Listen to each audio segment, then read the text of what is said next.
Boa tarde, então, a todos e todas, turma de Geometria na Educação Básica.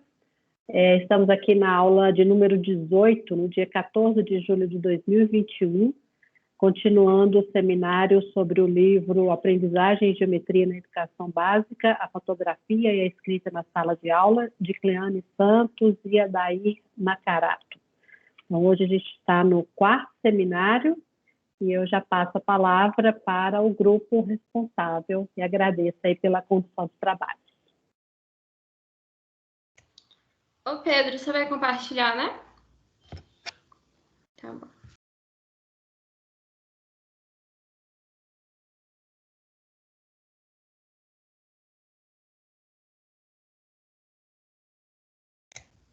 Gente, tá tudo certinho aí? Alguém tá com dificuldade para ver a tela? Acho que tá tudo bem, né? Então, o nosso grupo, ele ficou responsável pelo capítulo 5, que é registros, o escrito, o pictórico e a fotografia na constituição da percepção espacial pelos alunos.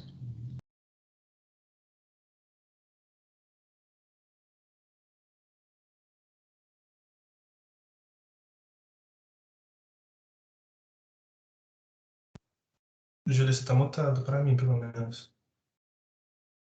Ai, gente, desculpa. Mas o nosso grupo, então, é composto por Júlia, eu, Babi, o Pedro, o Guilherme, a Janaína, o Lucas e o Thiago. Pode passar. Aí, nesse capítulo, a professora pesquisadora ela vai relatar uma proposta de trabalho que envolve a percepção do espaço. E aí ela fala que ela vai escolher esse trabalho porque ele abrange maior discussão entre os alunos e envolve conceitos matemáticos e não matemáticos. E aí, dessa forma, vai demandar mais tempo e envolvimento por parte deles. E aí, os principais meios de registro que vão ser usados vai ser o escrito, né, na forma do texto, o pictórico, que é a ilustração, né, o desenho do espaço, e a fotografia. Pode passar. E aí, ela vai começar o capítulo falando sobre a questão da percepção do espaço.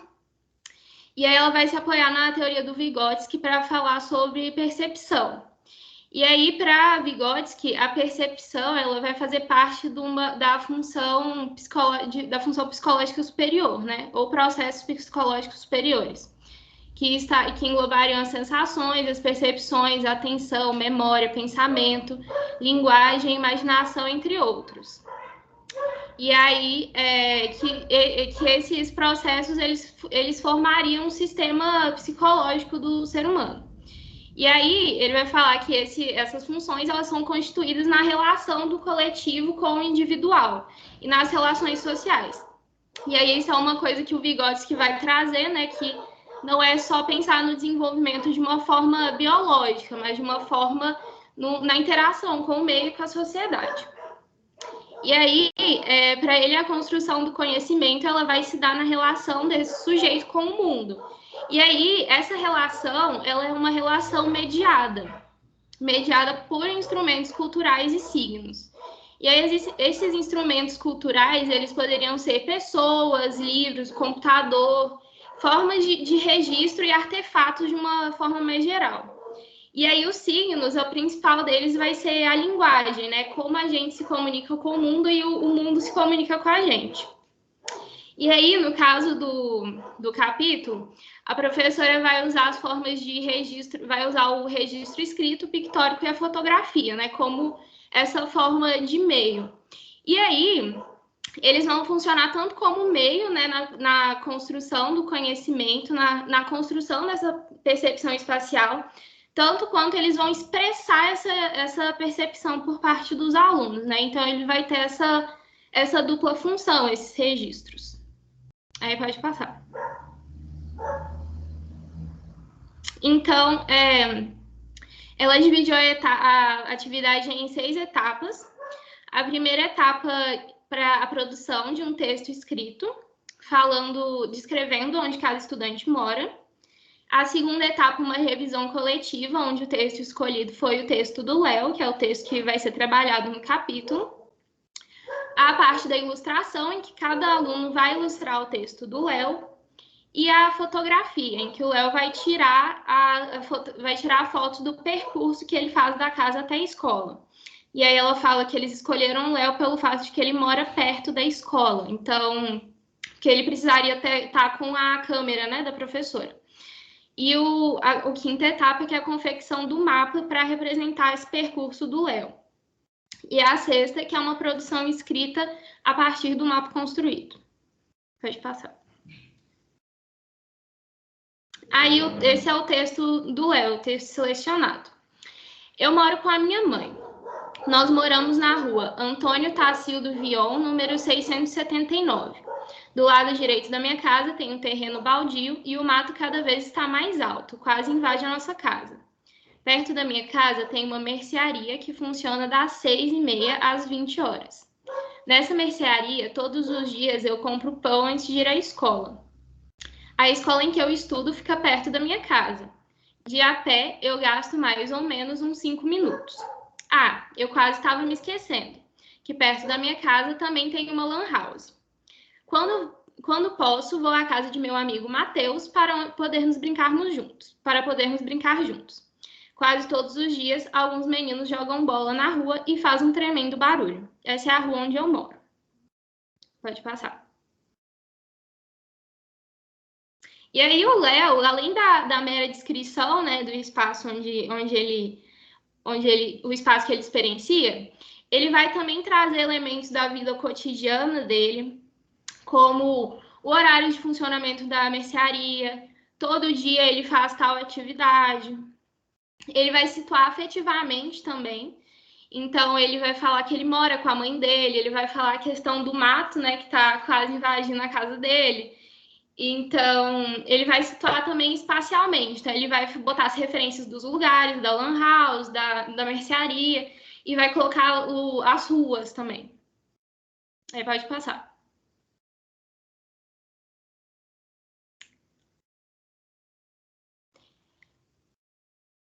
Aí, então, o registro principal usado vai ser, no caso, a escrita. E aí, a escrita, ela já falaram um pouco sobre em alguns grupos anteriores, né? Mas ela vai trazer consigo não só os conceitos, né, do espaço, mas também a experiência vivida sobre aquele espaço. Vai trazer as sensações e os sentimentos de cada um. E aí, esse texto, né, como constituinte da linguagem, ele vai mediar esse processo de elaboração conceitual do aluno. Então, ele vai também elaborar esse processo, né, de percepção do espaço, de uma forma mais elaborada, né? E aí ele também vai expressar essa percepção espacial de cada um. Pode passar.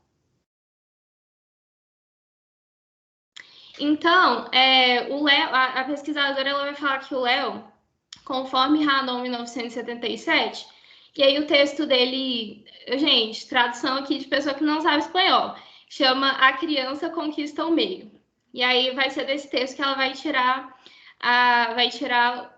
esses conceitos. Ela vai falar que ele sintetiza o conceito de espaço vivido, espaço percebido e espaço concebido. Aí, para Hanon, o espaço vivido vai ser aquele em que o sujeito está em contato com o espaço em que vive. Ele tem a experiência física do espaço.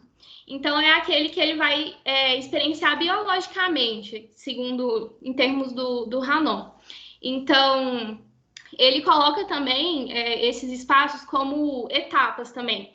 Então, esse espaço vivido seria o primeiro espaço que a criança vai perceber. Então, o bebê, né, ele vai perceber primeiro esse espaço que está em torno, que ele pode experienciar com os sentidos dele.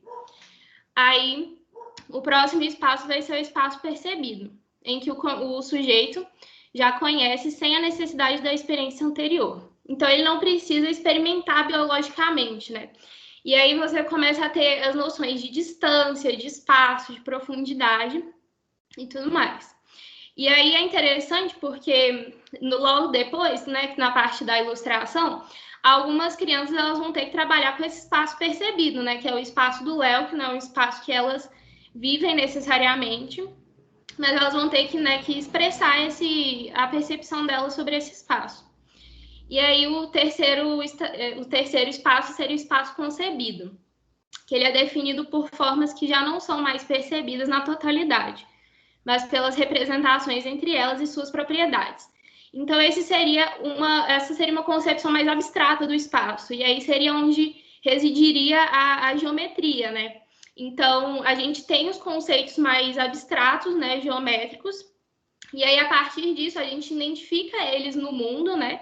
A gente percebe semelhanças com a geometria a partir das propriedades dessas figuras, né? Então, a partir dessas propriedades, a gente consegue aprender essas figuras no nosso cotidiano. Aí pode passar.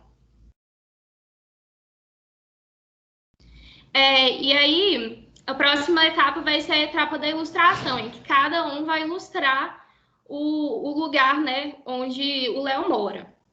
E aí aqui é interessante que o Léo vai trazer também a questão do bar, que ele não tinha trazido no registro escrito.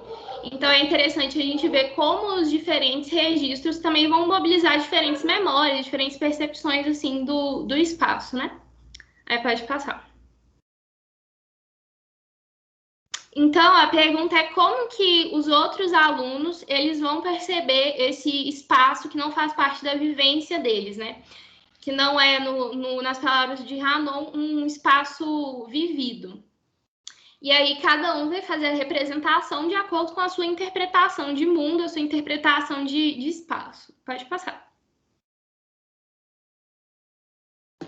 Aí aqui rapidinho. Esses desenhos foram tirados da tese dela, porque não do livro, porque eles estavam coloridinhos, mas são exatamente os mesmos desenhos, só que coloridos.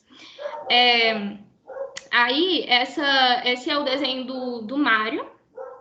E aí é interessante que ele coloca todos os referenciais do mesmo lado da rua, né? Pois ele não sabe exatamente onde cada um se encontra.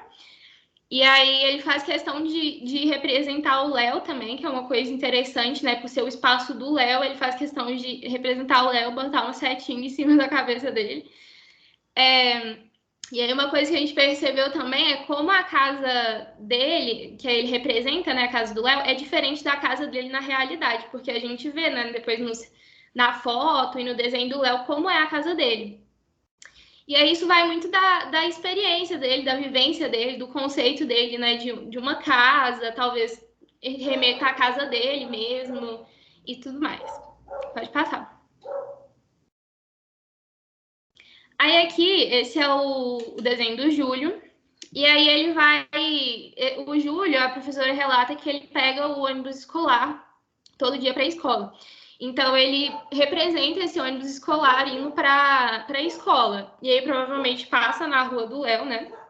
E aí é interessante como ele vai fazer essa ponte entre o espaço do Léo e o espaço também que ele viveu, né? Já que ele passa ali também. E aí sugere uma rua muito movimentada também, que é uma coisa diferente, né? Das outras representações. E talvez por isso mesmo, pelo fato de que ele passa lá em trânsito, né? Então ele tem remete a esse lugar movimentado mesmo. Pode passar. Aí esse é o desenho do Cauã, que aparece também em alguns capítulos anteriores, em que ele faz algumas representações de forma prototípica, né? E ele usa principalmente as figuras geométricas planas, né? Para compor os espaços. E aí, sem muita ideia de profundidade e perspectiva. E aí isso gera um questionamento, né, na professora pesquisadora. Isso reflete mesmo a percepção dele sobre o espaço do Léo, ou ele apenas estava cumprindo a atividade sem que ela produzisse sentido para ele? Então, é uma reflexão aí que ela deixa. Pode passar. Então, o registro usado aqui foi o desenho, que também já foi comentado por outros grupos, e aí ele vai ser um importante instrumento para expressar as ideias geométricas, né, de cada um. E aí, até como alguns grupos falaram, não somente ele vai servir como uma representação, né, de imagens mentais também, mas não apenas isso, né? E aí a professora fala como é importante criar oportunidades para que os alunos coloquem em jogo essas representações acerca de noções espaciais, né? Já que a gente consegue ter tanta noção, né, através do desenho, de como é a representação de cada um, de como é a percepção de cada um. E aí cada representação ela vai ser muito diferente, ela vai envolver não só as noções espaciais, mas também a criatividade, né? Às vezes algum aluno quer botar um elemento criativo no desenho, vai representar também o cotidiano, as experiências de cada um. E como a gente falou, eles representaram um espaço percebido, mas eles também colocam elementos dos espaços vividos deles, assim, que compõem essa percepção espacial, né? E aí o desenho vai refletir o sentido que cada um produz a respeito daquele espaço. Pode passar. E agora, essa é a etapa em que o Léo ele tira a foto do percurso dele da casa até a escola. Aí ele vai representar o terreno baldio, aí cheio dos matos, a mercearia, a casa dele. Pode passar. A lan house e a fachada. Aí pode passar. Aí é interessante, né, como o trabalho com a fotografia, ele permite você meio que olhar atentamente para certos elementos, assim, que às vezes passam despercebidos, né, no seu cotidiano, assim. Então é interessante essa questão da fotografia para focar mesmo em elementos que fazem parte do seu espaço e que às vezes você não percebe de forma tão consciente, né? E aí, a reflexão que a gente até fez no fórum, né? Como que a gente traz não apenas esse trabalho, né? Mas toda a ideia do uso da fotografia e tudo mais para a sala de aula agora porque esse texto é de 2009, né? E até lá já houve muitas mudanças tecnológicas. E muitos dos alunos possuem celulares, ou então, tipo assim, a família possui, ou então os amigos possuem, então podem, né, compartilhar durante o trabalho. Então, como que a possibilidade de fazer atividades assim foram ampliadas, né, com essa questão. E aí é interessante, alguns alunos aqui fizeram, né, que foi a disciplina de seminários do Paulo Freire. E aí um pesquisador, ele chama Johnson Ney da Silva. Aí a tese dele, ele vai falar justamente disso, de como a gente geralmente tem um olhar de querer levar a tecnologia para a sala de aula, né? Mas a tecnologia, ela já está presente na sala de aula, ela está presente na vida dos alunos. Então, como nessa postura de professor mediador, né, a gente vai mediar esse contato do aluno com o telefone, com o celular, de forma que ele se aproprie criticamente desse aparelho, né, e que esse aparelho sirva para a construção do conhecimento dele, do conhecimento matemático, no caso. Aí pode passar.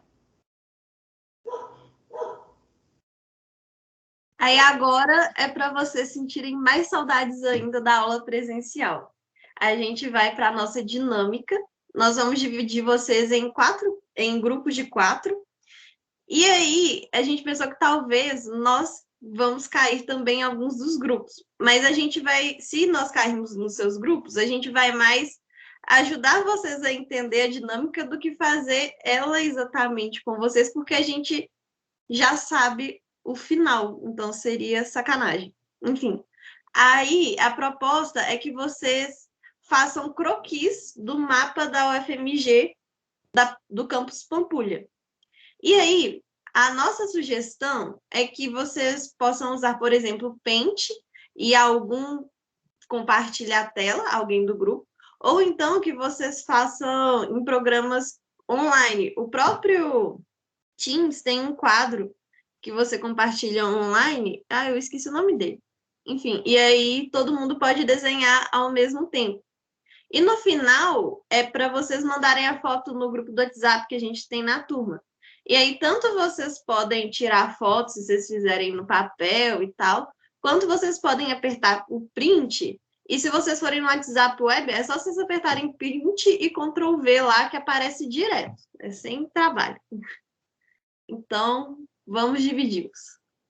Então, pessoal, vocês vão ter 10 minutos para fazer essa atividade, tá?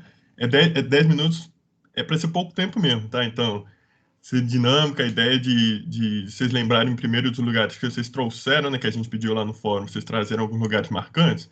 Lembra primeiro desses lugares, aí vocês vão produzindo esses croquis pensando nisso mesmo, porque é tempo curto para ver o que vai primeiro na mente de todo mundo, tá bom? A gente vai começar a fazer aqui, a divisão aqui. Ficou alguma dúvida? Então tá bom. Número de salas. Tem quantas pessoas aqui na chamada, gente? São 19. 19 pessoas. Contando com a gente e ajustada, né? Todo mundo, né? Grupo de 5, então? 5 grupos? Sim. Ok, então tá.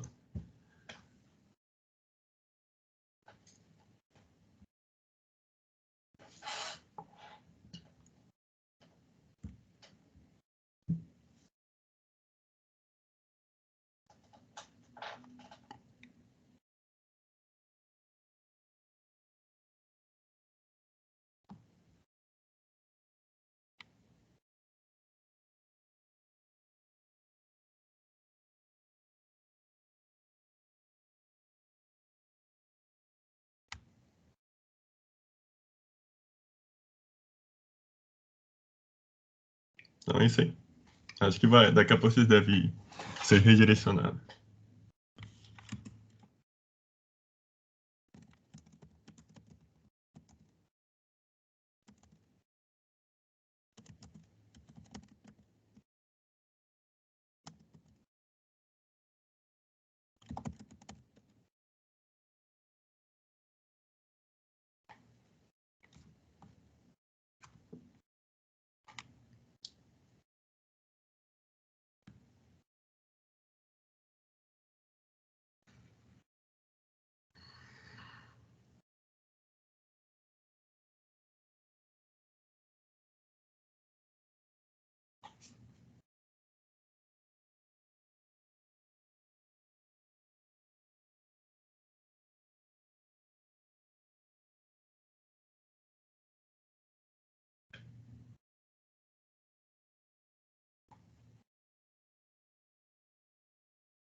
Jonathan, você tá na sala?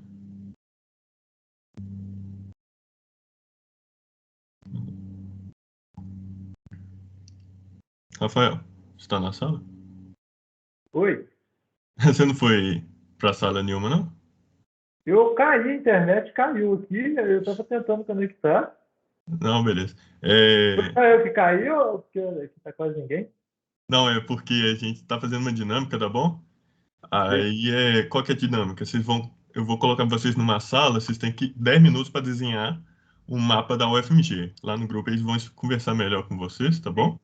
Beleza. Aí a ideia é você lembrar primeiro dos lugares que você anotou, que a gente pediu lá no fórum, tá bom? Já vou colocar você lá para você não perder tempo. Vou colocar você na sala. Você consegue transferir daí ou eu tenho que mudar de lugar? Não, eu tô te colocando. Qualquer hora você deve ir lá, tá bom? Tá. O Leonardo estava aqui? Pedro. Eu acho. Pedro, está aí. Voltei. Caiu? Ai, gente, essa internet. Então, você tem que fazer um mapa da UFMG, tá? Você tem 10 minutos, já começou a rodar um pouquinho do tempo. Mas aí lembrar primeiro dos lugares que você trouxe mais marcantes lá da UFMG, que a gente pediu no fórum, tá bom? Aí a gente explicou melhor pro grupo, eu vou te colocar lá na turma para você perder menos tempo, tá bom? Aí eu já vou colocar. Isso mesmo, você pode me colocar em algum grupo, por gentileza, porque fazer Fazer sozinho é complicado. Não, sozinho você não vai fazer, não. Só tava explicando rapidamente pra você ter uma noçãozinha.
Leonardo, você tá aí? Oi, Lucas. É só para te falar uma coisa rapidinho. Eu não vou participar da dinâmica, não, porque eu estou no trabalho.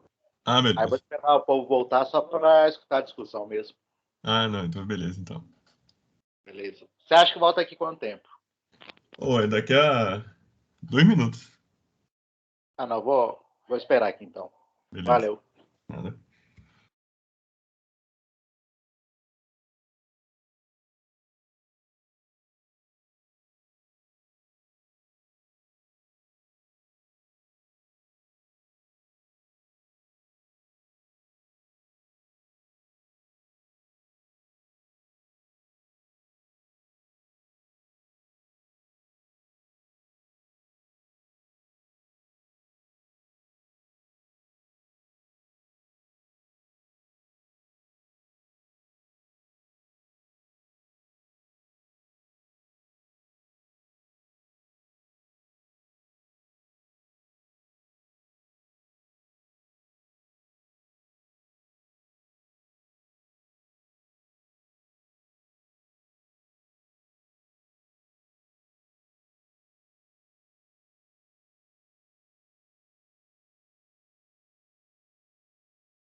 Isso mesmo, é.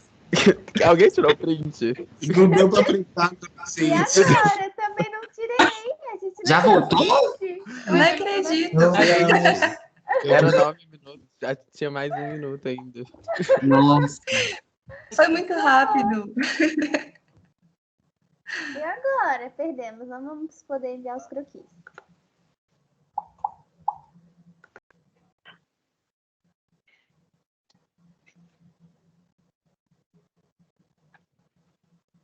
Mas não fica salvo em um lugar do Teamzão? Vou olhar se criou aqui, mas como não mandaram nenhuma mensagem no chat, vou ver. Peraí, então. Já passaram os 10 minutos? Passou muito rápido. Então, eu marquei no cronômetro aqui e deu uns 10 minutos. É assim que deu. Nossa, foi muito rápido. Foi Foi uma dinâmica bem legal, assim, foi divertido a gente ir lembrando. Então, ninguém conseguiu tirar a imagem, gente? Salvar a imagem? Manda aí no grupo, galera. Isso. A gente fez no whiteboard. Então.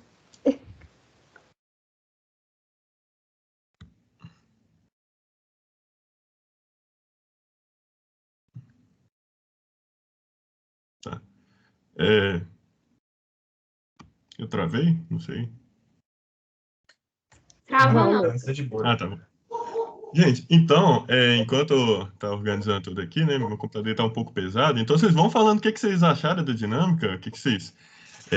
primeira coisa que vocês pensavam na hora que vocês chegavam na sala, pensando no tempo que já tá correndo, qual que eram as primeiras coisas que vocês pensavam, a primeira coisa que vocês tinham que fazer?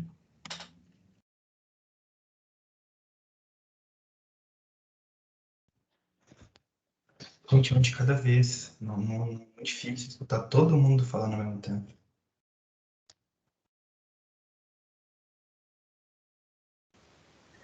Eu gostei. Quer falar, Luiz? Então vamos lá. Não, eu só Pedro que tá gostei. falando? Quem tá falando? Sou eu, professora, o Anderson.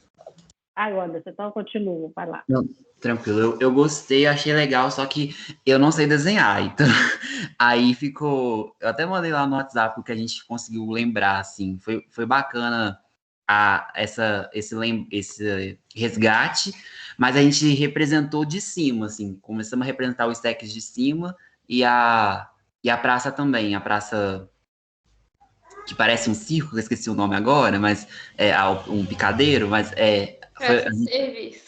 Isso, lá mesmo, isso mesmo. Aí a gente representou isso, só que no começo foi meio assim, como é que é para representar, o que a gente vai fazer, mas foi legal, eu gostei da dinâmica. Pode ir, Andra. Bem, primeiro, eu queria falar que o meu grupo foi completamente inútil, tá? Ninguém fez nada. Falaram assim, ai, só porque eu sou do grupo eu vou fazer nada. Me deixaram fazendo tudo sozinha, tá? Mas, enfim. A Andra foi sorteada com mais 3 pessoas do grupo. Foi ótimo, achei super divertido. A gente conversou bastante sobre. Mas, para me nortear, né? Peguei uma dica assim no ar de começar pelo Antônio Carlos, né? Pelo Cabral, e a partir daí eu fiz aquela reta grandona da UFMG até chegar no ISEX, e aí a partir daí eu fui desenhando. Só que aí eu percebi que eu não lembrava de como é a reta da UFMG. Eu não lembrava a ordem dos prédios, aí eu fui desenhando à medida que eu lembrava, e aí depois eu tô assim, gente, mas onde que ficava o CAD2? Eu sei que o CAD2 tá em algum lugar por aqui. Então, assim, eu não lembro de nada da UFMG. Tem muito tempo que eu não vou lá, então, assim, esqueci tudo. Memória tá péssima. Era a intenção, deixar vocês. Pode ir, Luísa. Então, o nosso, a Jussara estava com a memória super afiada, porque a gente já estava esquecendo tudo. A Jussara lembrou todas as rotatórias e eu e a Babi nem lembramos que aquilo existia, né? Aí a gente também Não, começou... primeiro, Luísa, você tem que contar que eu falei assim, eu não sei desenhar nessas coisas. Tudo bem. Luísa desenha. Não que eu também saiba, né? Porque a gente fez bem a mão livre ali, ficou bem desproporcional, né? A gente começa desenhando aí a gente vê, nossa, peraí, não vai caber, né? O resto dos prédios, meu Deus, tava tudo fora de proporção. Mas aí a gente também começou pela Praça de Serviços e desenhou aquela avenida que vai até a saída do Antônio Carlos, e fomos desenhando os prédios em volta, né? Então a gente conseguiu pegar a Biblioteca Central, o ISEX, a FACE, a engenharia e o IGC, aí acabou o tempo. Mas até que foi fluindo bem, assim, né? Eu e a Babi, a gente ia lembrando dos prédios, a Jussara lembrando também, mas lembrando de todos os detalhes. Mas assim, foi bem legal, foi bom relembrar. E na hora que a gente começa a desenhar, que a gente vê assim, a questão da proporção, falou assim, nossa, será que a face é tão maior assim do que o ISEX? Nossa, quem que é maior? Será que o desenho está realmente bem fora da realidade ou não? Vai ser bem legal. E o pessoal da Vivian, que não conseguiu salvar a imagem, infelizmente, né? Teve essa perda enorme. Também vocês podem contar como é que foi a experiência, né? Sim, sim, eu achei muito legal. A gente foi desenhando aqui pelo Teams e a gente começou também pela avenida principal ali, da chegada ali do Antônio Carlos. Fizemos a Praça de Serviços, o ISEX, Biblioteca Central, e aí fomos para o Bandejão, que é um lugar marcante aqui para a maioria, e fomos fazendo os prédios ali de perto. Eu achei muito legal, mas essa coisa da proporção realmente é bem difícil. Sim, a gente fez tipo numa vista aérea mesmo, sabe? Aí a gente foi adaptando. Sim, por exemplo, acho que a Luana estabeleceu um padrão de prédios são quadrados ou retangulares, né? E a Praça de Serviços dela é redonda. E foi assim.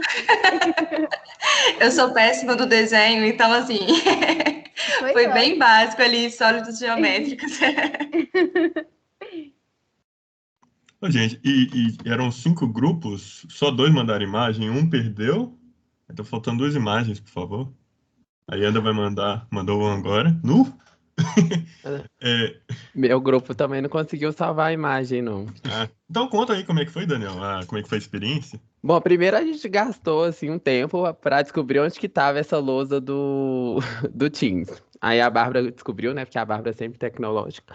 E aí a gente começou a desenhar. Aí minha ideia inicial era começar pelo Stacks, né? Pelo meio, porque aí eu nem cheguei a falar isso, mas como todo mundo consegue desenhar ao mesmo tempo, aí eu pensei que, sei lá, alguém ia subindo para efeito e outra pessoa ia descendo lá para Belas Artes e tal.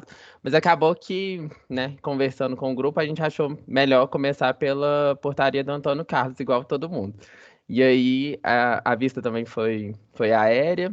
Quer dizer, a Bárbara tentou colocar uma portaria 3D ali na hora, mas aí a gente continuou o desenho com a vista aérea de cima mesmo, vista de cima. A portaria foi 3D, mas a Belas Artes foi planificada. Eu só queria deixar registrado minha frustração por não ter conseguido desenhar do Cabral e a Bárbara o Jardim Mandala. É isso.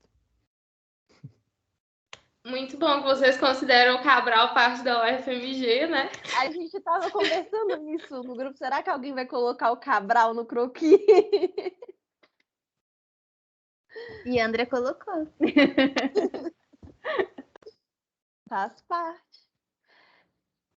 Então, não sei se vocês perceberam, mas a ideia dessa dinâmica, a princípio, foi fazer uma correlação com as atividades que os alunos fizeram. Porque se a gente pedisse para vocês para falar das próprias casas e tal, ia ser complicado, porque nós moramos em lugares muito diferentes, a gente não anda pelos mesmos locais, então a gente pensou na UFMG e também por conta da memória afetiva. E aí, agora a gente vai ver como que a memória suas e as vivências suas influenciaram nos desenhos. Então, podemos prosseguir. Só esperar o Pedro compartilhar aí. Foi? Voltou pro slide? Foi, voltou. Ah, beleza. Agora eu queria passar isso assim. Aí pode ir. Aí. Esse é o primeiro desenho, né? O desenho do grupo da Luísa, né? Repleto de ótimos detalhes. Né? É possível a gente observar aí, por exemplo, os cheques, que nem ela comentou, a praça de serviço, biblioteca. A ideia é essa mesmo, Bárbara. A ideia é deixar todo mundo emotivo, é gatilho mesmo. A intenção é bem essa mesmo. É maldade com psicológico. Brincadeira à parte, né? Observa-se claramente que, de acordo com o grupo da Luísa, acho que esse é o da Luísa mesmo, né?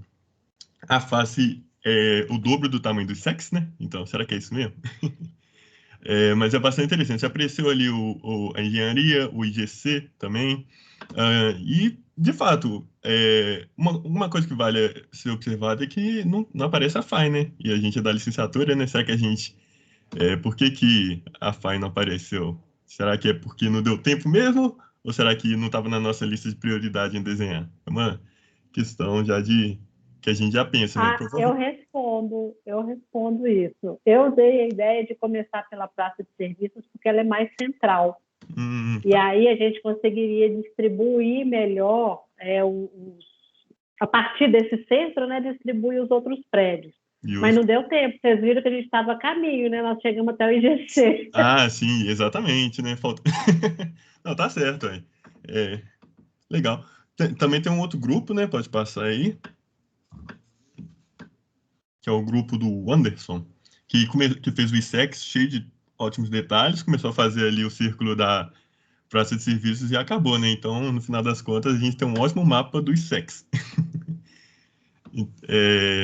E é como a Jussara falou, a gente pensa em começar já pela região mais central ou começar mais da porta. É o que eu imaginava que fosse acontecer também.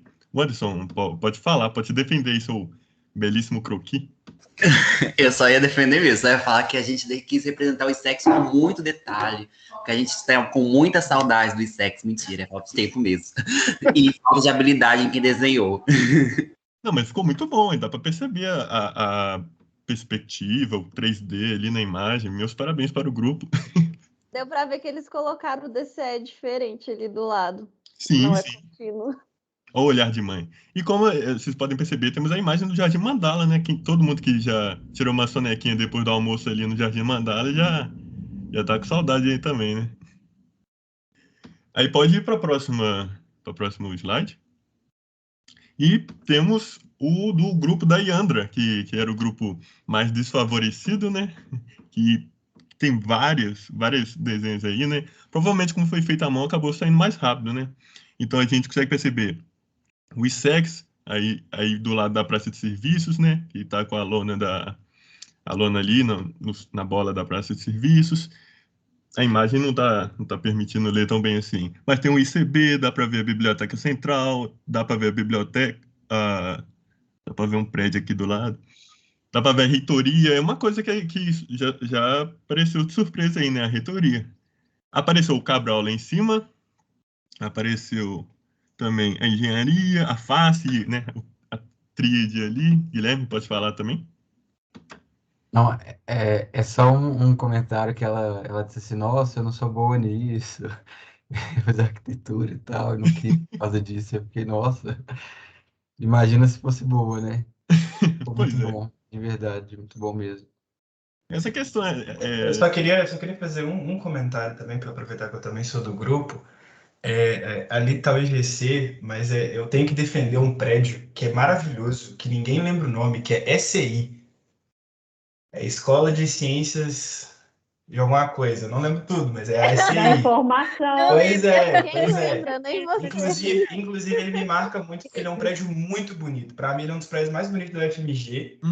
E ninguém lembra o nome dele, tadinho, porque é da galera da biblioteconomia. Então, ninguém lembra o nome dele sem ser a galera da biblioteconomia. Então, ali é só um negócio. Aqui não é o IGC, aqui é a SCI. Ah, certíssimo. Eu confundi os nomes. É Escola de Ciência da Informação. Lembrei. SCI. Aí. Então, dá para perceber que juntando todos os mapas, o que a gente esperava era que a gente tivesse algo mais ou menos desse tipo que vai aparecer agora na tela. A gente esperava que vocês conseguissem desenhar isso em 10 minutos, gente. Vocês me frustraram um pouquinho, pessoal. Isso aqui é a imagem que a gente, que a gente pega lá no site da UFMG, né? Isso aqui é o oficial, então aparece até o Mineirão. Então, quem não desenha o Mineirão, gente, pelo amor de Deus, né? Mas apareceu aí também a EFTO, ninguém lembrou da EFTO, tadinha. A Escola de Belas Artes. E, curiosamente, o mapa oficial da UFMG não tem o Cabral, né? Já percebe-se que nem mesmo o site oficial tá representando corretamente o mapa. Mais 5 minutos. Então, pessoal, se vocês forem comparar o que a gente conseguiu fazer em 10 minutos, que a ideia do tempo é justamente para ninguém conseguir fazer tudo, né? A ideia da pressa é justamente para dificultar, vocês acabarem esquecendo algumas coisas que normalmente vocês lembrariam de representar, esqueceram lá a escultura. Eu imaginava que talvez alguém fosse fazer aquela escultura que fica ali perto da reitoria. Então, tem bastante prédio, então é muito grande, então é muito legal ver como é que nós, uma turma de alunos da matemática licenciatura, né, e a professora que dá aula para a gente vai, de fato, começar ali pela região dos sexos, né, e na direção da FAI. Será que uma turma da educação física não começaria pela EFTO? Será que uma turma da música não começaria lá pela região da escola de música, né? A gente trazendo aqui paralelo. O Júlio, quando ele representa a casa do Léo, ele faz o ônibus, né? Porque é o ponto de vista da casa do Léo, mas pelo ponto de vista do Júlio. Então é bacana a gente pensar nisso também, que a nossa própria percepção do espaço é fortemente influenciado também por tudo aquilo que a gente já falou, que é o nosso ponto de vista, né? E essa atividade de trabalhar com croquis, ela é interessante porque a gente, né, tem tem um plano de formação de professores, eu esqueci o nome exatamente, eu posso passar depois, mas é de 2008, é do Ministério da Educação, que ele recomenda o trabalho com croquis no desenvolvimento da percepção espacial dos alunos, né? Aquela história. Como é que quando a pessoa está com o mapa na mão, o que ela sabe o que é para frente, o que é para o lado, o que é para o outro. Então, é justamente esse trabalho com croquis faz com que a pessoa tenha que se pôr ali dentro do papel, tem que se pôr ali dentro da atividade para poder se localizar. Então, esse trabalho com croquis, ele apresenta esse potencial de trabalhar o espaço muito interessante que a professora pesquisadora apresenta no livro de forma semelhante, só que em vez de usar os desenhos dos alunos para construir um mapa, ela usou as fotografias, que também é uma forma que ela achou para representar a localização espacial, né? Pode passar? Imagens fortes. Imagem forte agora é gatilho, pessoal, prepara o coração. Isso aí, ó, é a vista, né, lá da UFMG. Alguém consegue reconhecer de onde mais ou menos está sendo tirada essa foto? Essa é do DCC. É tipo do teto dos sexos, né? Isso, Algo assim. isso aí na frente é os segs, né? Ali na frente vocês conseguem perceber que é a face, né? É legal a gente perceber que a face ela é um pouco, né, deitadinha, assim, apesar das ruas serem, né, formarem lá o perpendicular. A imagem prototípica, Lucas. É, isso. Então, então é legal, esse ponto de vista aqui é bem forte, né? Bate uma saudade danada ali de estar andando ali perto da ISEX, passar ali, né? É isso. Só um Pode- comentário, dá para todo mundo ver aqui como o prédio da Fafite é confuso de dentro e do lado de fora também, então A professora escreveu ali nos comentários sobre o terreno do Mineirão ter sido doado pela UFMG, né? E aqui também a gente vê um pouquinho mais da história, que dizem que foi por conta da ditadura, que vários dos prédios é difícil de você se localizar dentro deles. Então a Fafis tem isso, o ICB tem isso. Acho que o ISEX tinha também, mas agora é mais regrado o ISEX. Então é isso aí.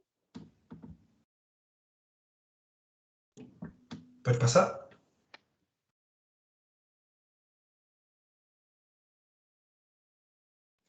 Aí aqui era só para refletir mais sobre os pontos, né? Mas o Lucas já falou das áreas com maior acerto, que foi a região dos ISEX, as com menores acerto, que ninguém desenhou a música, por exemplo. Eu acho que eu lembraria da música, porque eu tenho aquele caminhozinho esquisito, quando vai de noite dá até medo de passar, para ir ali no meio.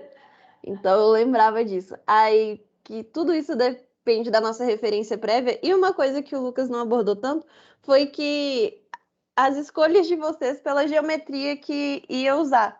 Porque se vocês repararam, no mapa oficial da UFMG, ele tem uma certa noção espacial, os prédiozinhos são desenhadozinhos. Teve gente que só fez quadrado, bolinha. Teve gente que tentou desenhar mais a fundo.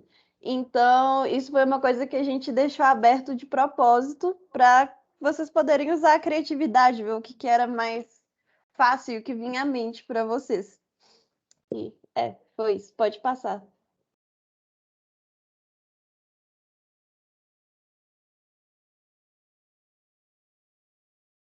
Pedro, você tá mudo. Normal, tudo normal, todo mundo, acontece com todo mundo. Então, eu vou continuar um pouco a falar sobre a atividade que a professora pesquisadora propõe para os alunos, tá? Então, logo em seguida que ela apresenta um mapa para os alunos, um mapa das regiões e das ruas. Eu vou passar um slide para frente, para mostrar para vocês o mapa que ela apresenta.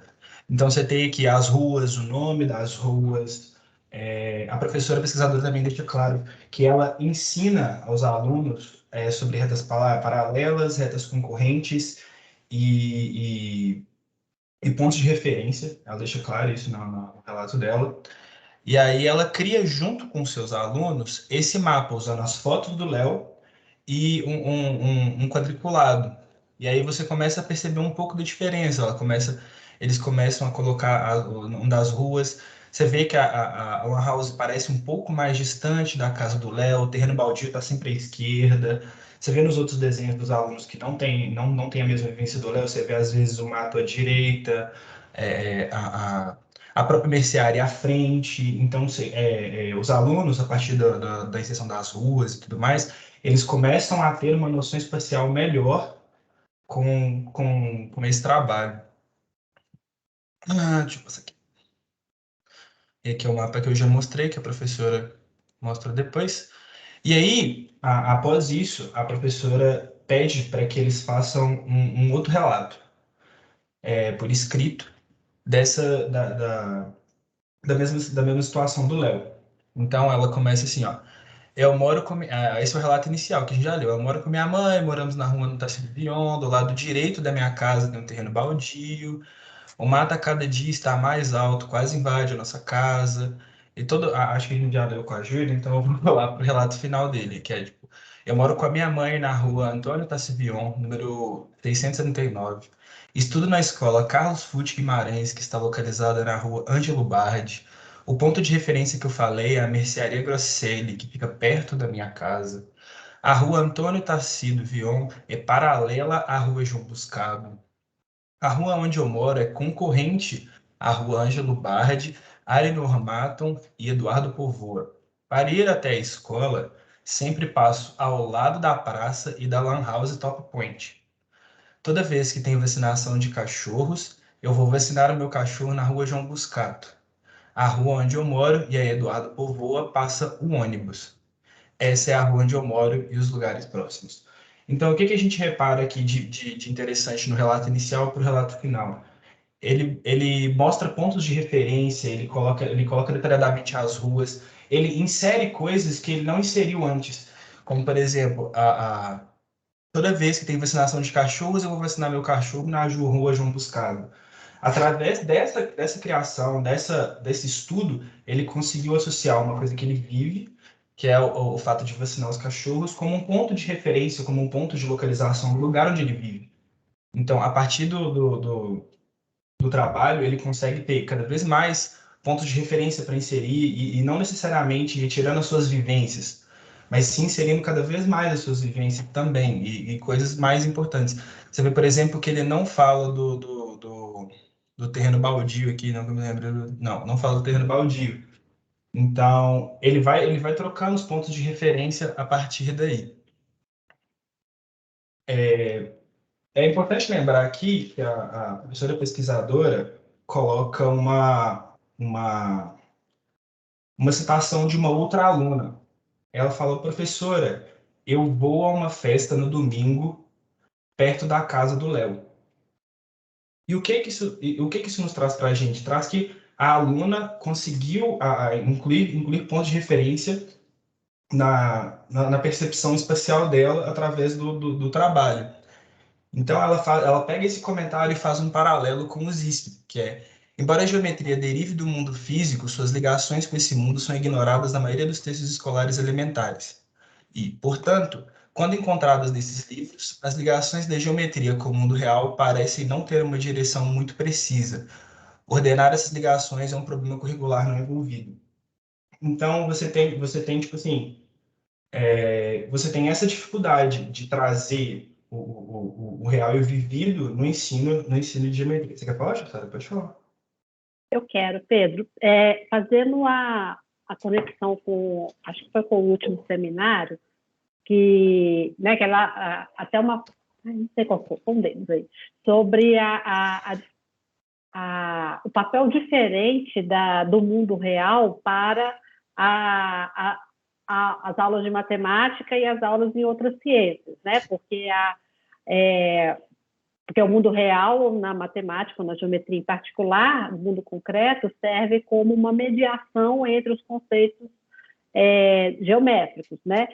E aqui, na hora que a gente conversou sobre isso lá na aula anterior, eu lembrei dessa parte aí, né? Que a geometria vem do mundo físico, né? Da necessidade do ser humano de medir terra, né? Então, geometria é medir terra, né? E aí, em algum momento aí na história da educação matemática, né, do ensino de geometria em particular, parece ter havido uma desconexão da geometria com o mundo concreto. E aí agora o mundo concreto serve como uma mediação para entre os estudantes e os conceitos abstratos da geometria. É lógico que acontecem as duas coisas ao mesmo tempo, né, gente? Mas eu acho importante a gente estar sempre lembrando disso, né? Da origem da geometria no mundo concreto e do uso do mundo concreto para mediar o ensino dos conceitos geométricos abstratos. Não é uma coisa contra a outra, né? Mas essas duas coisas acontecem juntas, né?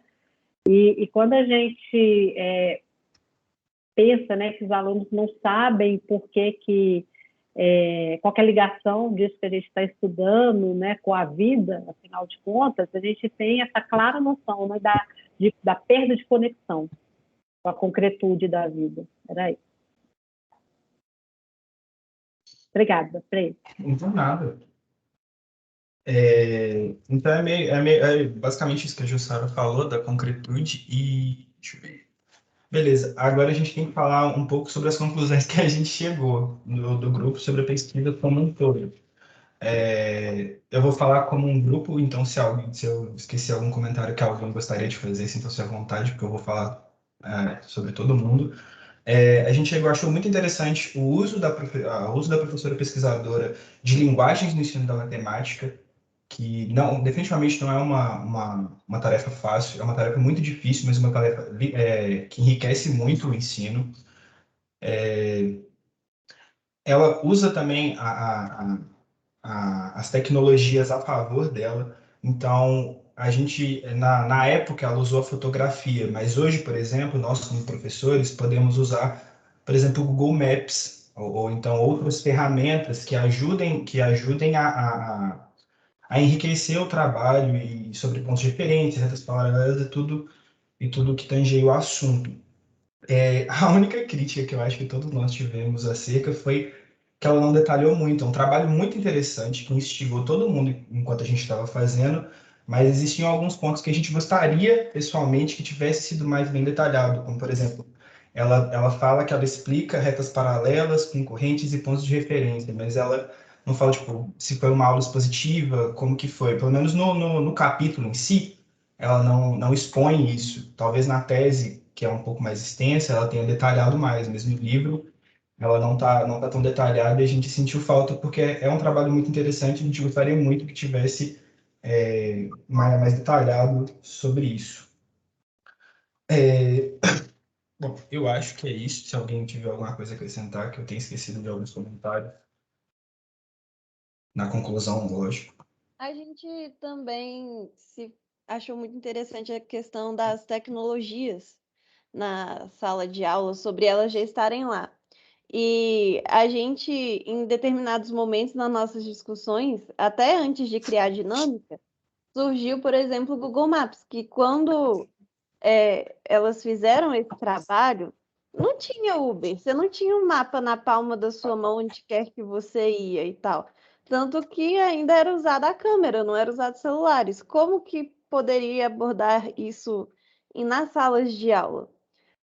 Por exemplo, quando a gente vai dar aula para alunos mais velhos, por exemplo, associando com a pergunta que a gente fez no fórum, como poder usar os mapas? Eles já estão começando a sair sozinhos, sabe?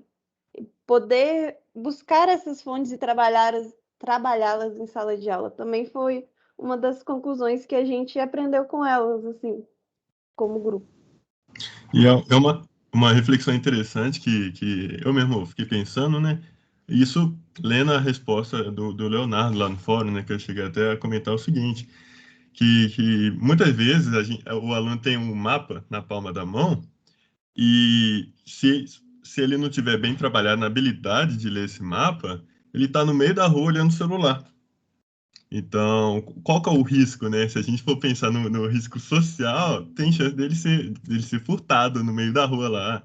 Então, é um trabalho que vai muito além apenas de trabalhar a habilidade do aluno ler o mapa. É uma questão dele saber se portar na rua, né? Tem uma discussão um pouco no sentido de, por exemplo, do celular, né? Que quando a pessoa faz 18 anos, a pessoa para dirigir um carro, ela tem que fazer aulas, ela tem que se preparar para poder dirigir um carro. Mas o celular, uma tecnologia que tem um poder de vidrar, de viciar uma pessoa, as crianças estão recebendo com 11, 12, 13 anos.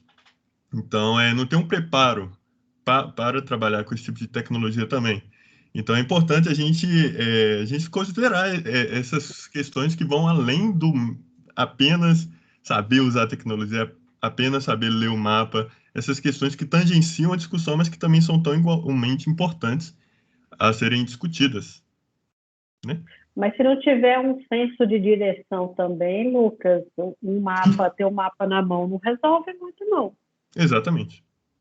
É um próprio comentário que a professora pesquisadora faz em determinado momento do livro, que uma aluna vira para ela e fala, eles usam, esses relatos são muito interessantes. Ela fala, professora, mas já tem GPS. Pô, pra que, né? Por quê? Tipo, eu já tenho GPS, já existe o GPS. Pra quê? Ela fala, nem todo mundo tem acesso e às vezes você precisa dar uma informação para alguém que não tem acesso. Então, naquele momento, ela não consegue ter. Então, um aluno pergunta a ela exatamente sobre isso, tá ligado? Sobre o uso de GPS, sobre o uso das novas tecnologias, e ela fala, nem sempre isso vai estar à sua mão, e às vezes você precisa saber interpretar ele também, como a Jussara falou.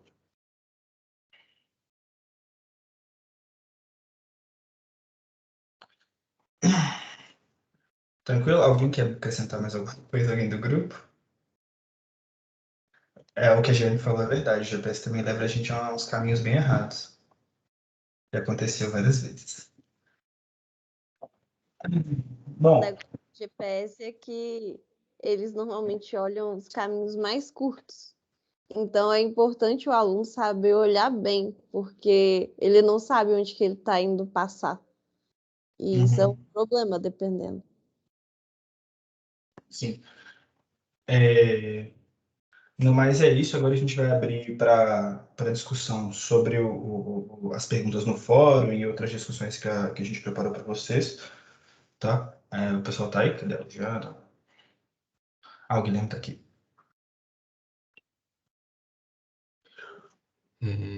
Deixa eu só falar de mais uma conclusão que a gente falou. Pode. Que a gente achou muito interessante o jeito que ela trabalhou com os conceitos matemáticos, assim. Estava até comentando com o pessoal do grupo que eu não me lembro da minha professora do quinto ano ter trabalhado esses conceitos, assim, dar nome aos bois, sabe? Assim, muitas vezes eram apresentados, mas não eram falados, assim, isso daqui é paralelo, perpendicular e tal.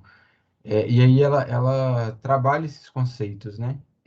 Que é algo bem interessante, assim. Eu acho que foi bem ousado, assim. Eu, na verdade, não sei se isso é uma demanda do quinto ano, mas eu achei bem interessante por eu não me lembrar das minhas professoras falando, sabe? Assim, isso daqui é uma reta paralela, isso daqui é aquilo e tal. Mas é isso. Alguém quer fazer algum comentário? Quer dizer alguma coisa? Eu quero. Eu Só vou deixar mais de para vocês. relato mesmo, pessoal. Quando eu era mais nova, eu não sabia usar GPS, né? Então, na época do cursinho, por exemplo, eu tive que aprender a andar no centro da cidade. Então, e assim, lá é tudo muito perfeito, né? É tudo muito certinho, assim, tudo paralelo. Sabe? Tem toda uma lógica por trás. Então, quando eu aprendi isso, eu fiquei, meu Deus, que legal. E assim, como eu não tinha GPS, foi ótimo eu ter aprendido isso, porque eu tinha uma noção de onde eu estava com base nas coisas, nos conceitos que eu relacionava com a matemática, sabe? Eu sempre ficava assim, essa rua é paralela com essa, então eu vou ter que andar tanto. E aí foi muito legal. E aí, hoje em dia, eu confesso que eu sou muito dependente do GPS. Então, se me falarem para eu ir no centro, não no centro, né? Sei lá, em algum lugar da Avenida do Contorno, eu não vou saber ir, porque vou estar sendo guiada totalmente pelo GPS. Assim. Então, eu acho que é muito importante essa discussão na matemática mesmo. Sabe? Porque eu achei que foi muito bom na época para mim. Mas era só isso mesmo que eu queria comentar. Vocês ainda vão usar a apresentação, gente? Não, pode parar de compartilhar, Pedro. Não. Que aí a gente se vê. Isso. Obrigada. Bárbara? Deixa eu só fazer um comentário, que eu quero fazer, mexendo da professora antes de fechar aqui. Esse livro aqui, ó, Histórias e Investigações em Aulas de Matemática, é muito bom. Ele fala muito sobre o uso de linguagem no ensino de matemática. Eu sou um merchanzinho básico do livro da Kelly, porque eu gosto muito dela, e eu te comprei esse livro por causa dela. Ele é muito bom e ele retrata bem experiências desse sentido, e pelo menos me ajudou muito quando eu estava trabalhando no ensino médio. Com os meus alunos, eu usei muitas coisas que eu aprendi aqui. Então, fica aí de recomendação final, que não é sobre o assunto do capítulo, mas tangencia um pouco. Pedro, coloca lá no nosso espaço de divulgação a referência do livro, por favor. Obrigada. Pode falar, Bárbara. Agora é a Bárbara, né? Ah, tá, eu estava ligando meu microfone. Mas eu queria falar que eu achei muito interessante esse capítulo, porque eu lembrei que eu fiz uma atividade de fotografia nas aulas de matemática. No primeiro ano do ensino médio, eu até achei as fotos, de 2015, de 2014. E aí era exatamente isso, assim, a gente andou pela escola e aí a gente foi tirando foto de várias coisas. E aí, depois eu posso até mandar no grupo, assim, aí tem foto aqui de uma lixeira redonda, de um espaço triangular no teto, de um extintor, do formato das lâmpadas da escola, da cesta de basquete, da meia-lua do banco. Então, assim, eu achei muito legal, porque desbloqueou uma memória que eu nem sabia que eu tinha, assim. E aí eu lembrei que eu tinha feito uma pasta no Drive que estava com essas fotos para mostrar para a professora. E aí eu tenho elas aqui até hoje.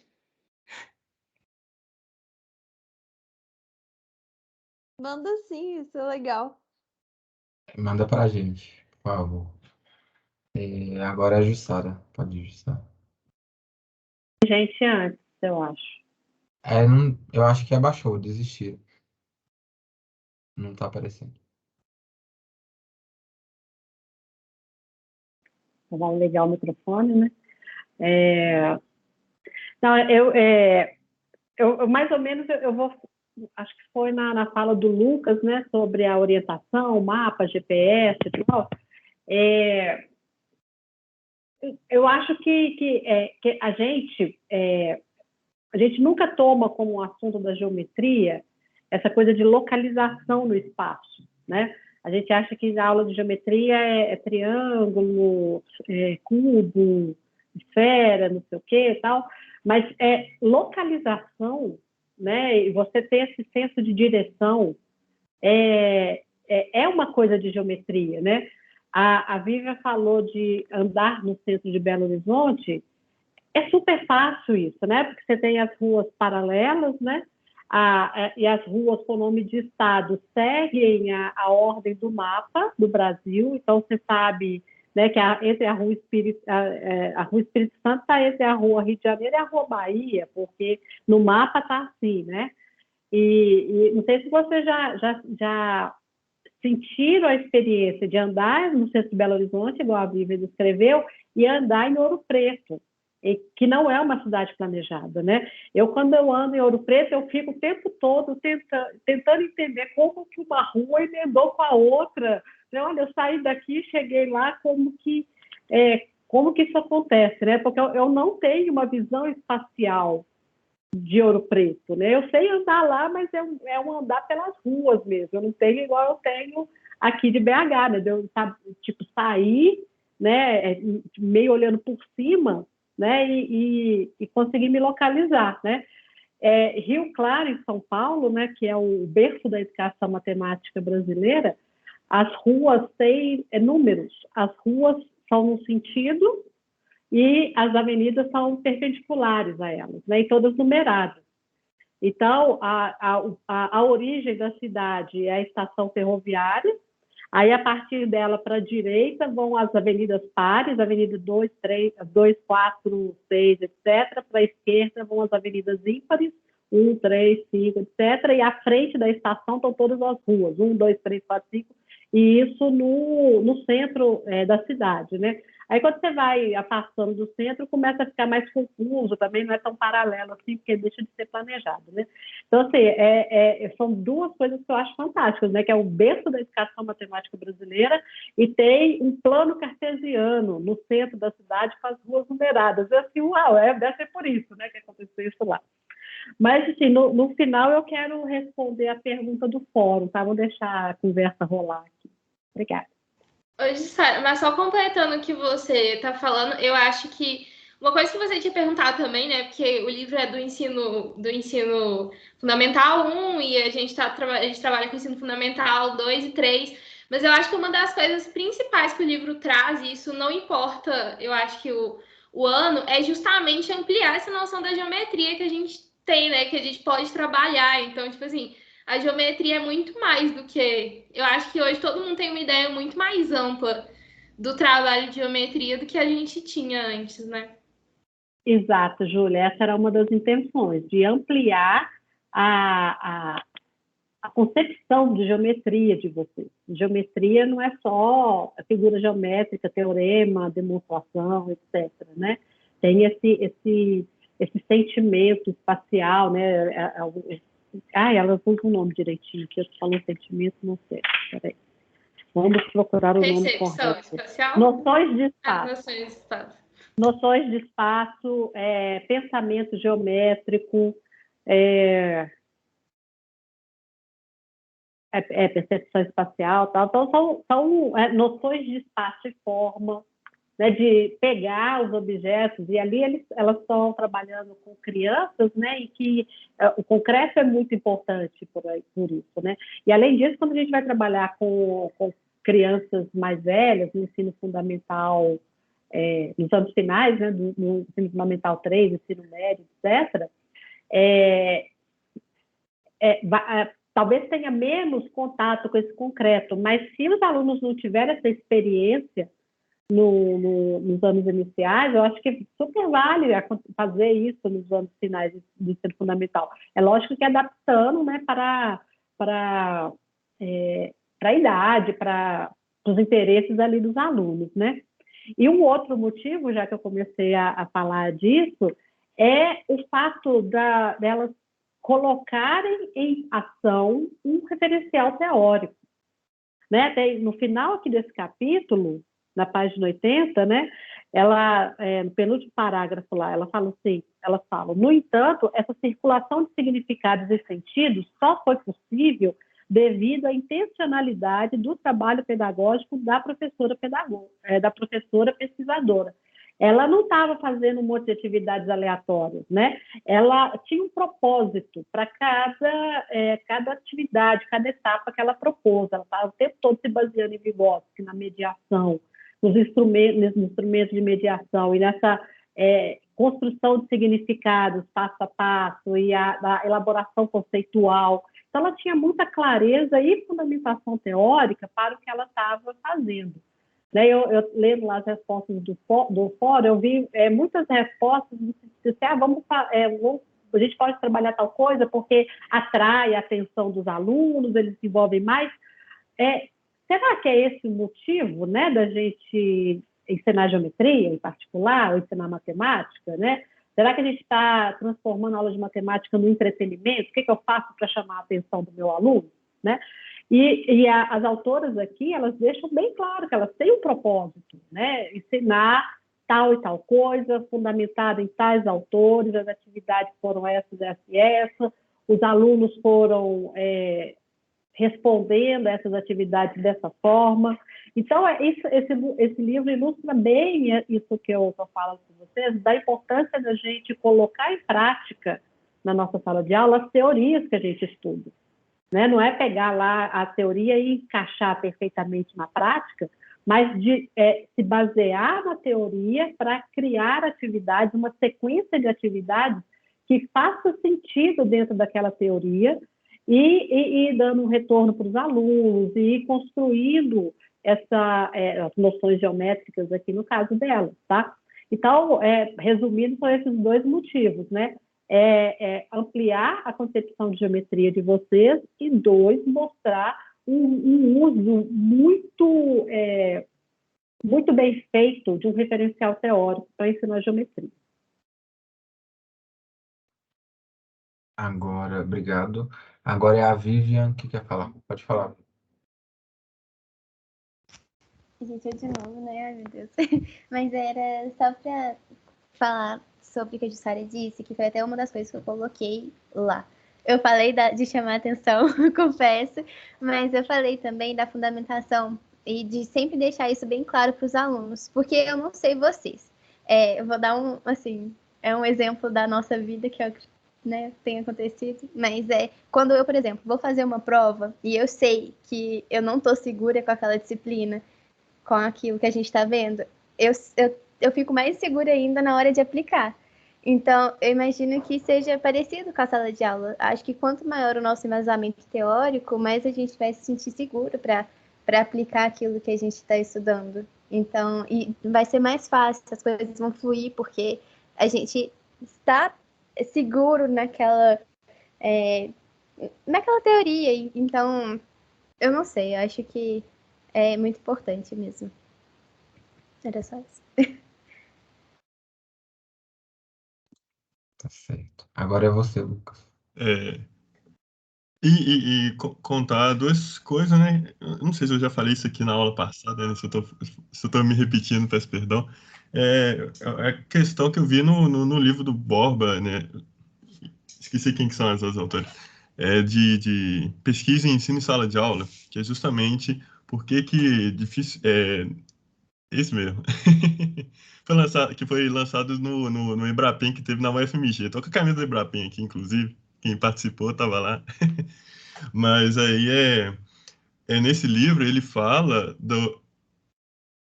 Assinado o meu também. Deixa eu ser chato, o meu tá autografado aqui, ó. Se eu pegar o meu aqui assinado, também vou te mostrar, você sabe? Não, mas aí é legal, porque ele começa com uma pergunta chave, que é: se tem tanta pesquisa em ensino de matemática, por que o ensino de matemática não é tão bom quanto se imagina?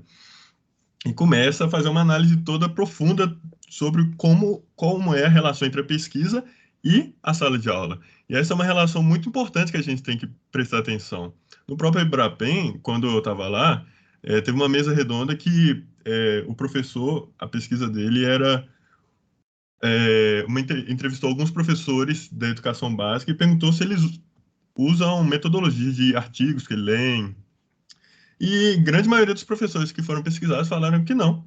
E a explicação disso, a maioria das vezes, era a dificuldade, né, o quão complexo, o quão pesado era a leitura do artigo, das novas metodologias, sabe? Eu acho que esse livro ele se destaca por não ser pesado.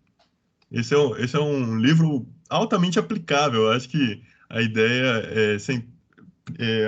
uma mensagem que me passa é essa. Esse é um livro muito, muito bem aplicável, sabe? É claro que nós, enquanto futuros professores, né, não acho que a gente tem que ficar nessa ideia.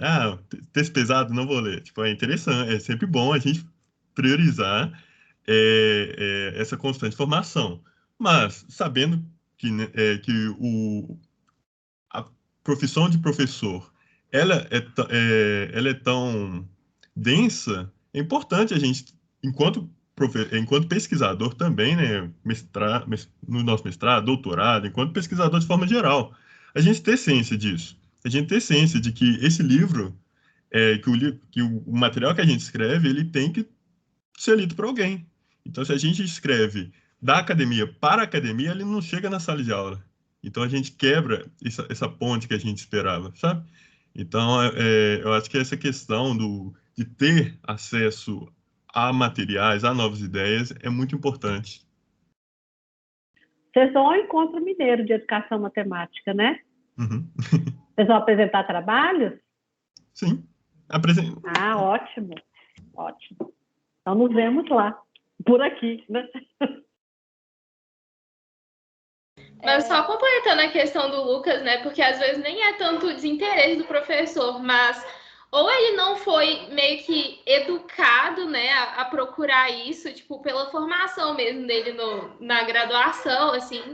Ou então também os professores têm uma jornada de trabalho muito alta no Brasil, né? Tipo assim, então essa desvalorização mesmo.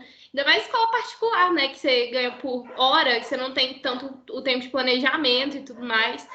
E aí, tipo, esse tempo, ele é necessário para fazer esse tipo de atividade, assim, sabe? Não é um tempo dispensável, você precisa disso mesmo, assim. Agora a Bárbara quer falar. Um pouco complementando, mas também falando da fala do Peterson, que ele falou aqui no chat, que tem pensamentos viciados na ideia tradicional da geometria, e eu também tenho. Mas uma coisa que a própria Jussara fala, que eu concordo, é que a gente percebendo e buscando já é um passo. Eu acho que um grande problema é cair no comodismo de, eu não sei, vou fazer assim mesmo na sala de aula e tal.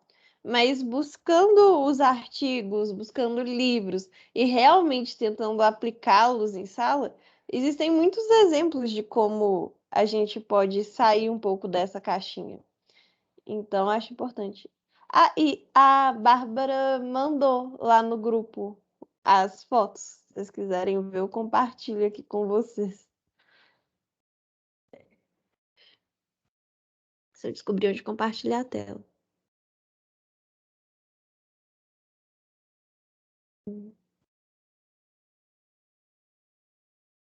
Achei.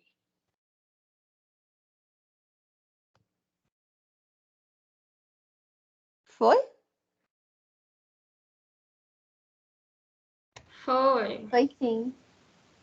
Aqui as imagens que ela trouxe da grade, que eu não sei o que é. Não tô entendendo. Eu acho que isso era o teto da escola. Não, tem uma escada aí, Embaixo da não? escada, mas eu não tenho muita certeza. Foi uma coisa muito específica que você achou. É o olhar matemático, ela viu o triângulo. Parece um pedaço de janela numa escada.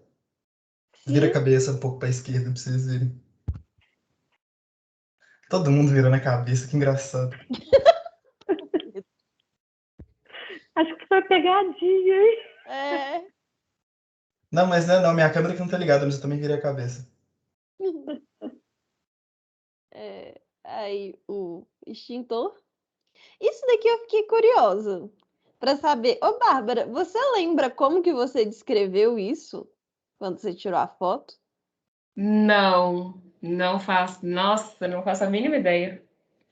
É porque eu fiquei assim, eu não sei como que é para trás, mas poderia ser uma esfera cortada e aí tem um círculo e tem uma meia-lua. Tem muitas coisas que poderia ser falado dele. Eu acho que mandaram no chat falando que é um pirulito. Eu acho que é a melhor definição.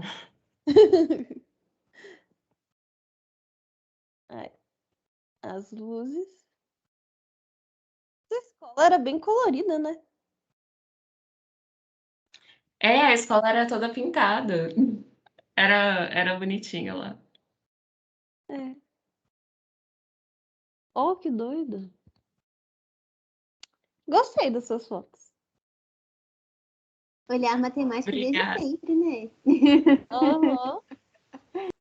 Olha essa foto assim, perspectiva, de baixo para cima. Da hora. Então, tá.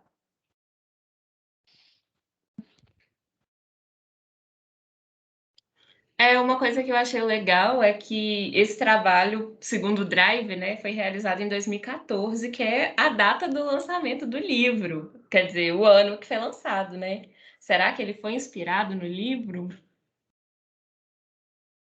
Não sei.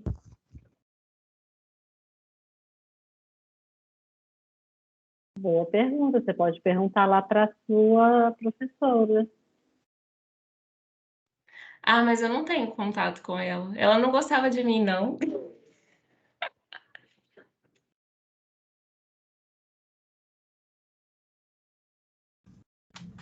Pessoal, acho que tá dando horário, não é? Tipo, se tiverem mais algum comentário, fale agora ou cale-se para sempre. Deixa eu só fazer um comentário rapidão. Aí, ó, viu? Não Foi do fórum, foi da Andresa. Eu gostei muito que todo mundo falou de novas metodologias, que iam usar telefone e tudo mais, e ela disse, olha, eu usaria a câmera novamente.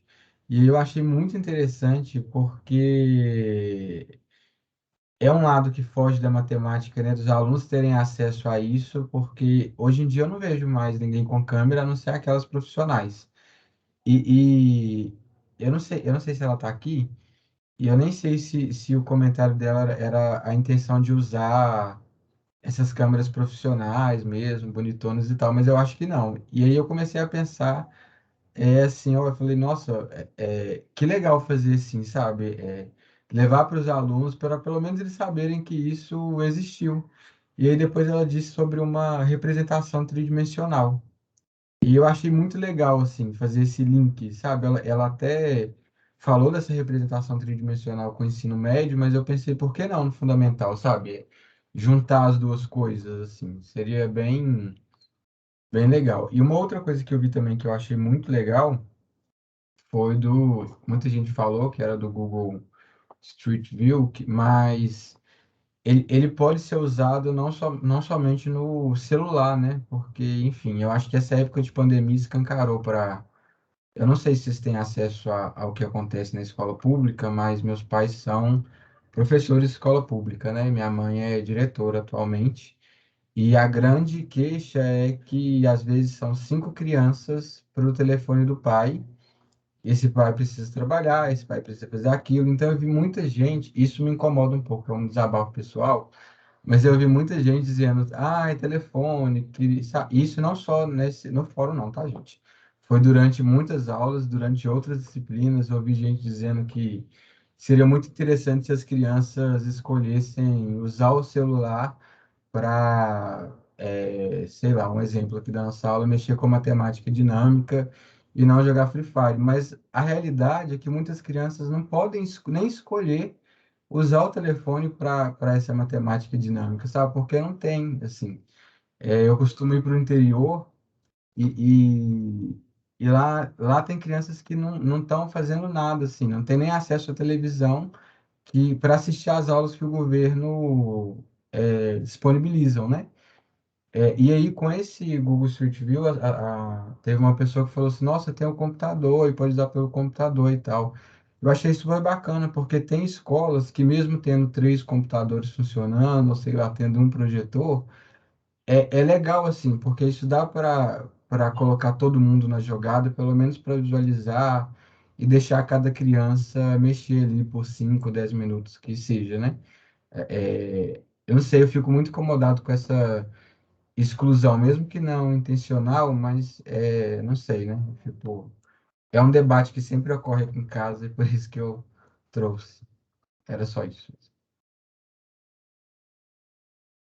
Ai, tem uma pessoa que quer falar, deixa eu ver. Eu acho que era o Pedro. Sou eu. Ah, É porque isso que você falou, eu lembro claramente de ter sido motivo de discussão no Residência Pedagógica, de um dos nossos encontros lá, sobre o fato da gente querer tanto inserir as novas tecnologias, inserir esses alunos, inserir novos meios, novas técnicas, mas a gente tem que tomar muito cuidado, porque a gente pode acabar excluindo alguns alunos. Você tem uma sala de 35 pessoas, por exemplo.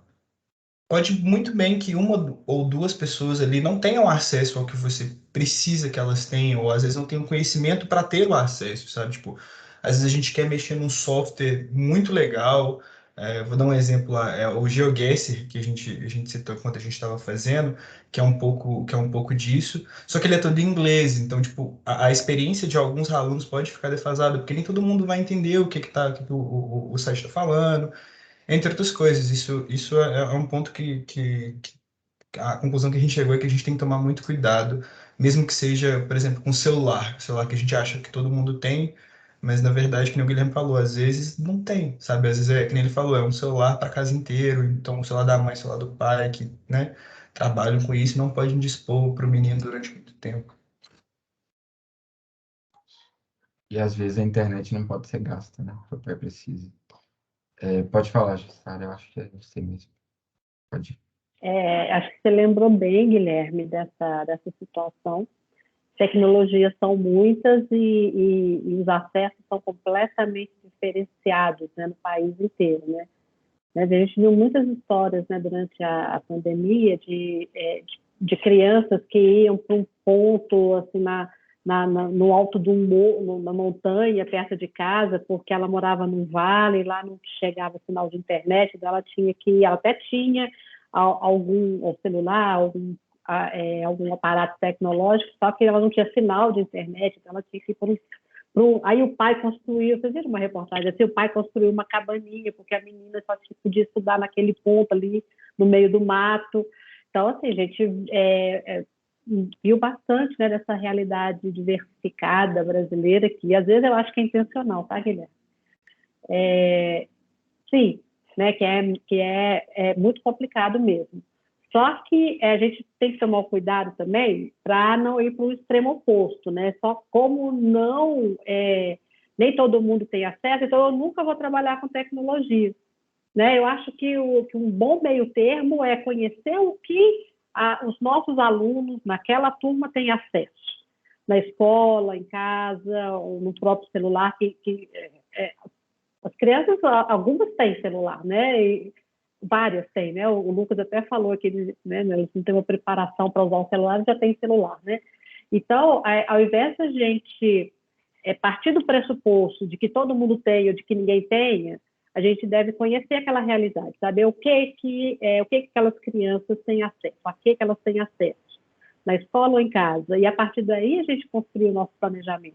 Porque se a gente deixa de trabalhar com tecnologias também, é uma forma de exclusão, né? Então, se existe essa possibilidade, vamos trabalhar. E trabalhar de uma forma intencional, como falaram os autores aqui, né? Não é usar a tecnologia para repetir uma prática tradicional, né? A gente discutiu um bocadinho isso quando a gente trabalhou lá com GeoGebra, né? Na aula de geometria, né? Explorar o arrastar, a investigação. Então, eu como formadora de professores, eu trabalho no sentido de mostrar para vocês diversas possibilidades e deixo na responsabilidade de vocês fazer a avaliação do lugar em que vocês vão trabalhar para ver o que é possível fazer ali, né? Sempre com a intenção de enriquecer aquela situação ali, de tirar proveito do que existe para fazer uma educação matemática concreta, bem efetiva para aqueles alunos ali. Porque senão a gente acha que essa aula com o quadro GIS que funciona aqui, porque não tem mais nada, a gente está contribuindo para a exclusão também. Né? Ô, Jussara, eu acho bem lembrado, Guilherme. Eu acho também que vai muito de coletivizar também esse acesso, né? Porque, que nem a professora fez, ela tinha uma câmera, e uma câmera não é uma coisa que a maioria das pessoas tem, e aí ela coletivizou essa câmera para que acontecesse aquela atividade. Então, tipo assim, se está numa sala que metade dos alunos não tem celular, faz dupla, sabe? Aí, de repente, todo mundo tem celular, assim. Então, eu acho que vai muito disso que você está falando, de criar essas estratégias mesmo, assim. E eu estou lembrando aqui agora... Oi, Guilherme. Falar, desculpa. Não, eu estou dizendo que a escola, às vezes, fornece, né? Então, tem laboratório, mesmo que, às vezes, tenham 3 ou 4, ainda assim, dá para usar também, né? Sim, tem. E eu lembrei aqui de uma professora que trabalhou com a gente uma época, num projeto de extensão, que ela queria trabalhar com computador, há muitos anos atrás, queria trabalhar com computador numa escola que não tinha computador. Né? Nem os alunos tinham, nem a escola tinha. O que ela fez? Uma parceria com uma lan house. E aí, no horário da aula, ela levou a turma para a lan house perto da escola. Né? E fez um convênio lá, que era cada aluno pagava R$1 para ficar o tempo da aula lá, e aí ela levou uma proposta e fez lá, ainda teve um problema que a criança do uniforme não pode ficar na lan house, só não tiveram que fechar a porta da lan house para a aula acontecer lá dentro. Mas, assim, quando o professor quer, ele arruma um jeito, né? Quem tiver curiosidade sobre essa professora, ela foi uma das participantes da pesquisa de doutorado da Terezinha Kawasaki. Uma figura, uma professora incrível. Eu esqueci qual que é o nome fictício que a Terezinha usou para ela, eu só lembro o nome real, então não vou falar que você não. Mas era isso. Acho que é a Vivian. Pode ir, Vivian. Gente, vai ser rapidão agora, sério. Só para exemplificar aqui, assim, no ensino médio, no meu primeiro ano também, eu tive uma atividade muito semelhante à da Bárbara, só que em arte. E a professora levou aquela câmera digital, sabe? Mais simples que a gente tinha e tal, que a gente gostava de tirar foto no espelho, sabe? E impressou para todos os alunos. Então, a gente foi usando, assim, por mais que a gente tivesse celular, a gente usou a câmera dela. E foi muito legal essa experiência também. Mas era só para exemplificar mesmo.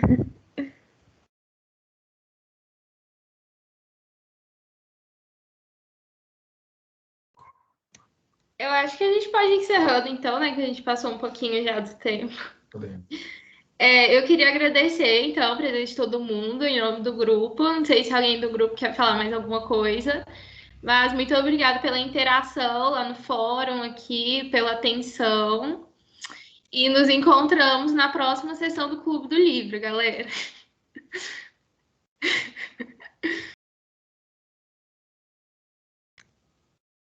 Jussara, está muda? Estou muda. Então, obrigada, grupo, e a gente se encontra aí na próxima sessão, como diz a Júlia. Parabéns, gente. Obrigada. Estou encerrando a gravação. Tchau, gente.